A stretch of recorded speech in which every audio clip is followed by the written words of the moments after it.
I'm George Galloway, Member of Parliament and anti-war campaigner, and this broadcast is made by Mubarak Media, but you could feed back to me on it via Twitter at George Galloway or on Facebook at George Galloway MP. I want to talk to you today about the situation in Egypt, where over a year ago a military junta led by General Sisi seized power from the elected Muslim Brotherhood government led by President Morsi, and has been bathing the country in blood ever since. I had been banned from Egypt under the previous dictatorship of Hosni Mubarak in a vindictive act provoked by my repeated breaking of the siege on Gaza, bringing convoys from all over the world. After the Egyptian revolution, which overthrew Mubarak, I returned to the country, in fact several times, including to campaign in the first free presidential election, not for President Morsi, but for one of his rivals. Naturally, of course, in the final ballot, I supported President Morsi against his opponent, a remnant of the Mubarak regime. I believe that President Morsi made mistakes during his short one-year tenure as Egypt's leader, though these mistakes have been exaggerated, often grossly. I also believe that he remains the legitimate president of Egypt and that his usurpers have no legal or political legitimacy. Mubarak is now out of prison, whilst President Morsi and tens of thousands of others are behind bars.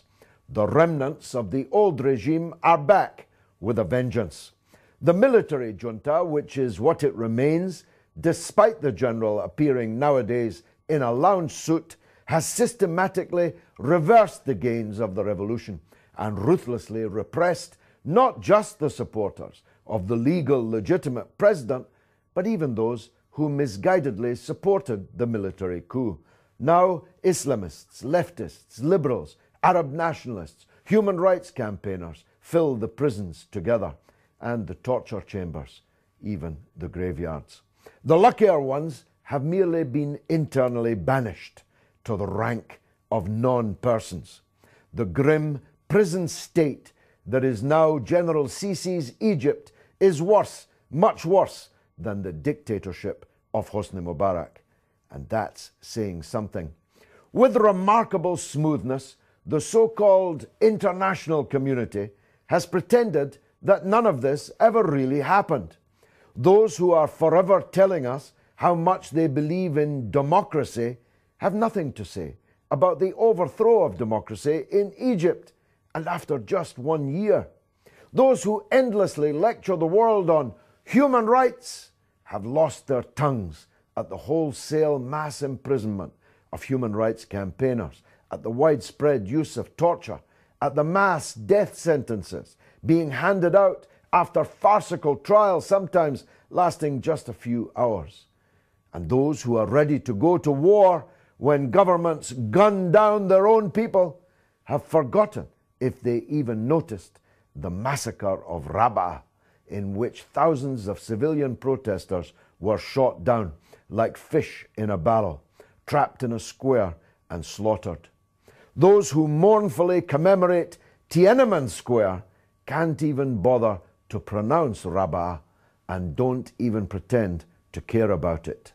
All television stations, radio stations, opposition newspapers, dissident journalists, non-government organizations who ask us awkward questions, who refuse to toe the line, have been closed down, banned, banished, exiled, and countless numbers of them killed, tortured, thrown into grim dungeons.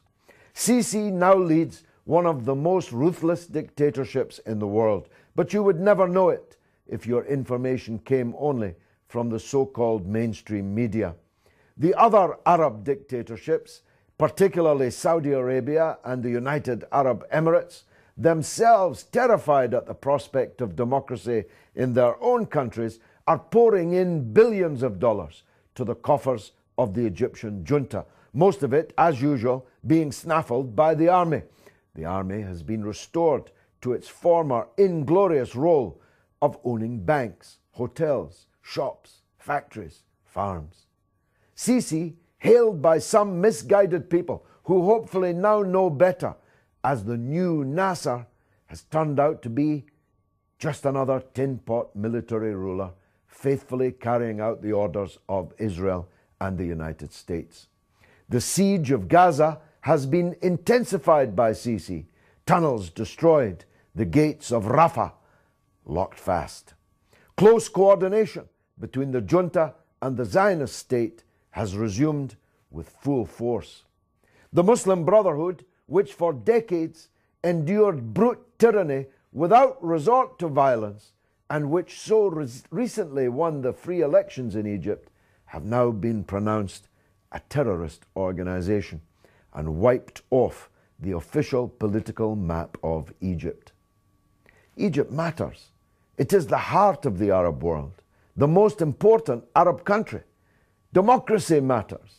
If the message to the Arab world is that democracy is too good for them, that they can overthrow their tyrants, but they can replace them only with those who will continue business as usual with Israel and the West, then we are killing all faith in democracy in the Arab and wider Muslim world.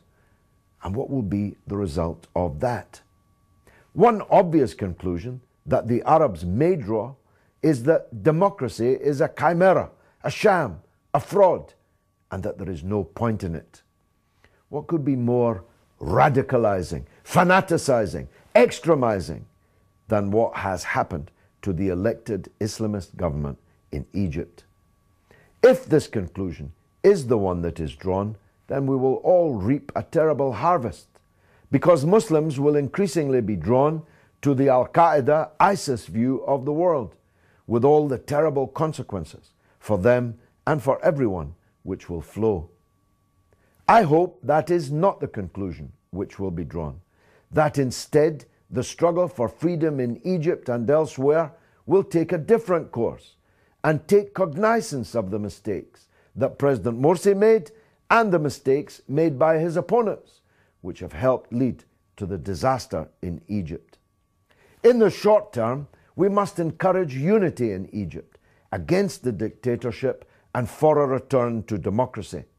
Internationally, all progressive people must put aside whatever differences they have with the Egyptian Muslim Brotherhood and get behind the campaign to isolate the junta of General Sisi, to highlight its crimes, to force their governments to take a stand against Sisi's dictatorship.